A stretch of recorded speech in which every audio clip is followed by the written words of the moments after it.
Saya minta maaf, saya tidak membutuhkan ponsel ini. Saya masih punya ponsel, walaupun sudah butut dan minta diganti. Aku memutus sambungan telepon, tidak ingin berbasa-basi dengan orang yang tidak dikenal seperti itu. Sok-sok menjadi pria misterius, secret admirer. Cueh, masa bodoh lah. Anda tidak dengar? Saya tidak butuh ponsel ini. Silakan jemput ke sini.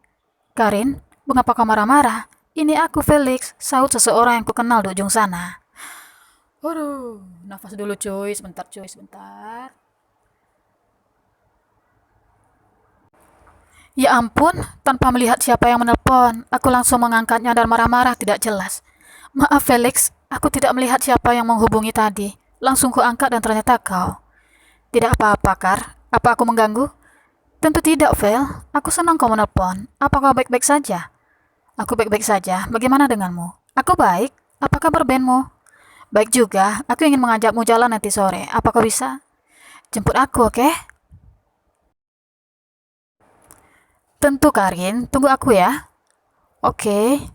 Kesal sekali rasanya. Sedang asik mengobrol dengan Felix. Nomor yang tidak kukenal hubungi. Memangnya enak diabaikan. Felix menepati janji. Ia menjemputku ke kos tepat waktu. Saat membuka helm, kulihat rambutnya. Felix terlihat dona. Saat diikat, potongan rambutnya persis potongan rambut Damien. Darahku berdesir mengingat kebersamaan dengan Damien. Antara sedih dan bahagia, aku pun memeluk pinggang Felix dengan membayangkan wajah pria yang telah mencampakkanku. Felix membawaku ke tempat yang begitu romantis, Pantai Pedeng yang terletak di sebelah barat kota Westmangan. Perlahan sang surya menenggelamkan diri di balik luasnya samudera. Ia akan memberi pelita di belahan bumi lainnya. Sekarang giliran purnama yang akan menerangi gelapnya duniaku. Karin, aku ke toilet dulu. Kau pesan saja apa yang kau mau. Baiklah Felix, jangan lama-lama. Oke. Felix berlari menuju toilet pinggir pantai. Ada antrian di sana. Semoga pria manis itu tak pipis di celana. Sementara Felix mengantri, kupesan kelapa muda dan mie goreng seafood. Kafe di pinggir pantai ini lumayan ramai pengunjung. Apalagi cuaca cerah seperti malam ini.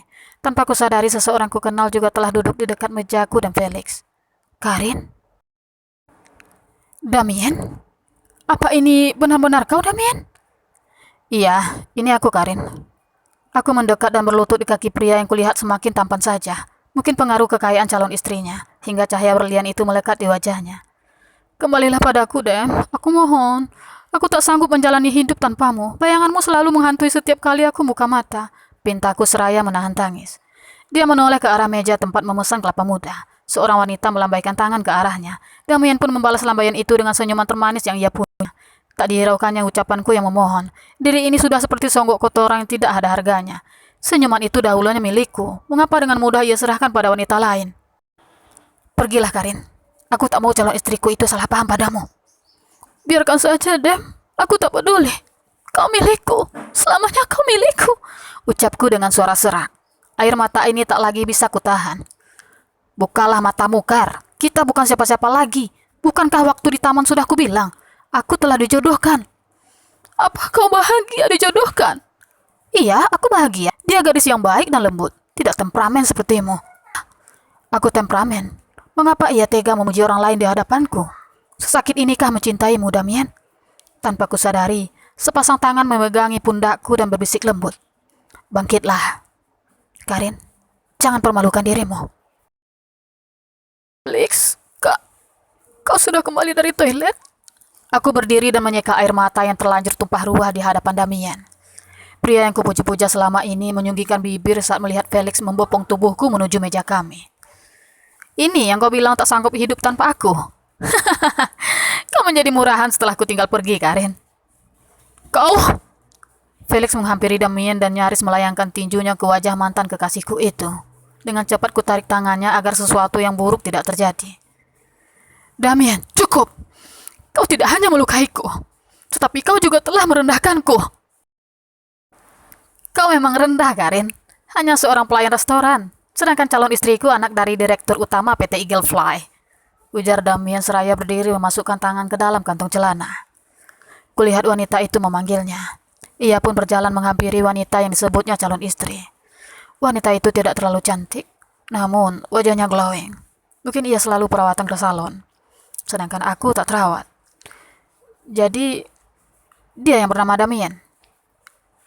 Iya, Felix. Maaf. Aku telah berbohong. Mengapa kau minta maaf? Seharusnya kau mendoakannya agar dia benar-benar ditabrak mobil. Aku tertunduk menahan sabak di dada. Hati ini terasa perih, bagaikan luka diiris sembilu. Disiram air garam dan direndam dalam larutan air asam. Bibirku bergetar, bahuku berguncang. Namun cepat aku tersadar. Sebentar, Vel. Kau mau kemana, Karin? Beri aku waktu sebentar saja. Felix merentangkan kedua tangannya dan mengerutkan dahi melepasku mendekati Damien dan wanita itu. Kulihat ia melongo dan menggeleng-gelengkan kepala. Aku berpaling, fokus pada tujuan di depan sana. Sebelumnya, kutempelkan jari telunjuk pada bibir agar Felix tak bicara lagi. Damien! Pria tak punya perasaan itu menoleh ke arahku dan bersedekap dada. Lagi-lagi ia tersenyum remeh ke arahku. Remeh maksudnya. Wanita yang bersamanya mengerutkan dahi dan menggandeng tangan pria berambut cepak itu. Cepak maksudnya, cepak itu. Ada apa lagi, wanita temperamen?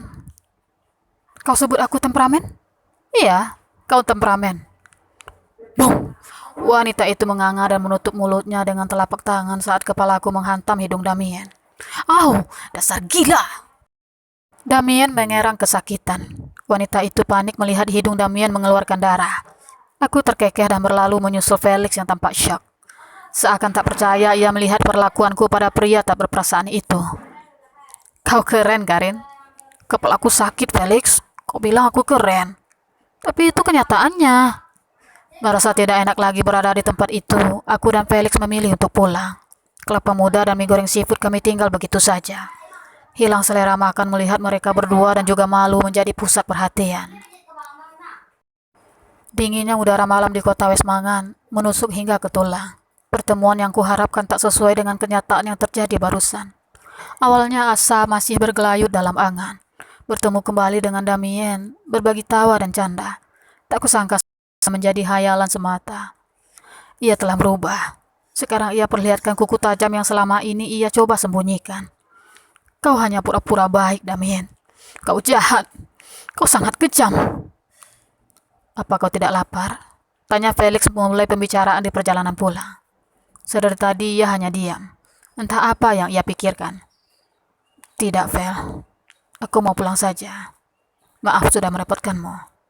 Tidak apa-apa, Kar. Aku mengerti perasaanmu. Apa kau mau berbagi cerita denganku? Terima kasih banyak, Vel. Kurasa tidak perlu. Biar kupulihkan luka ini sendiri. Baiklah, aku mengerti. Felix mengantarku hingga pintu kamar. Ia pamit pulang dengan memasang tampang khawatir.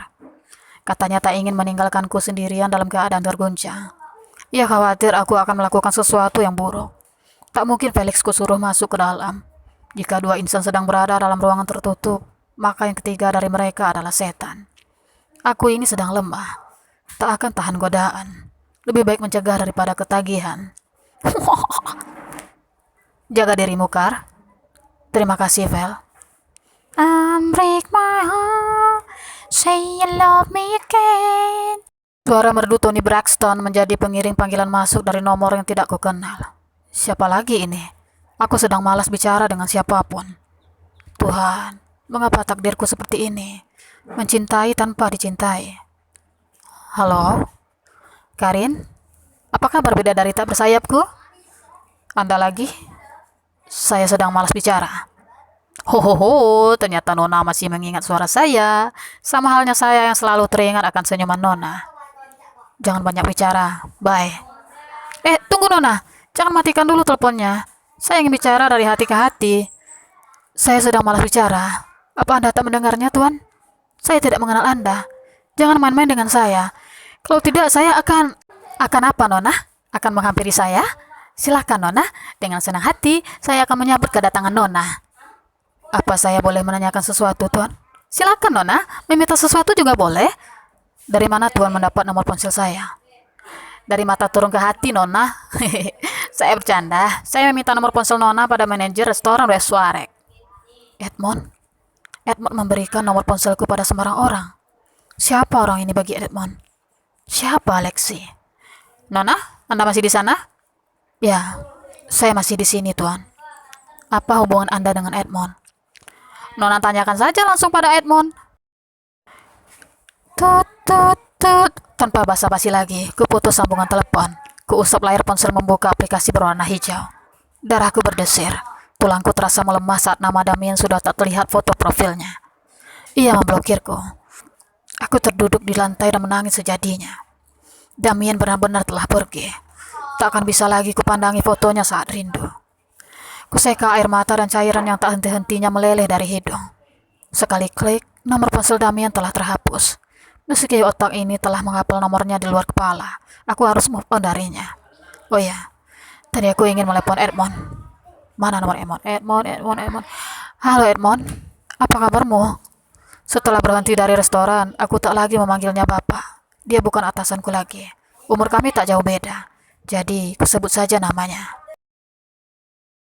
Kabarku baik, Karin. Sebelumnya, aku mau minta maaf atas kejadian pekan lalu. Sudahlah, seharusnya aku yang minta maaf, Karin. Apa kau sudah mendapatkan pekerjaan yang baru? Belum, Ed. Sebenarnya, aku ingin menanyakan sesuatu padamu. Tanyakan saja, Kar. Apa kau mengenal Tuan Alexi? Tentu saja, mengapa kau menanyakan tentang Tuan Alexi? Dia sering menghubungiku, bahkan dia mengirimiku sebuah ponsel. Siapa dia sebenarnya? Ya ampun Karin, kau sangat beruntung. Tuan Alexi adalah pemilik restoran West Warwick yang baru. Setelah kepergianmu, restoran West Warwick berpindah tangan.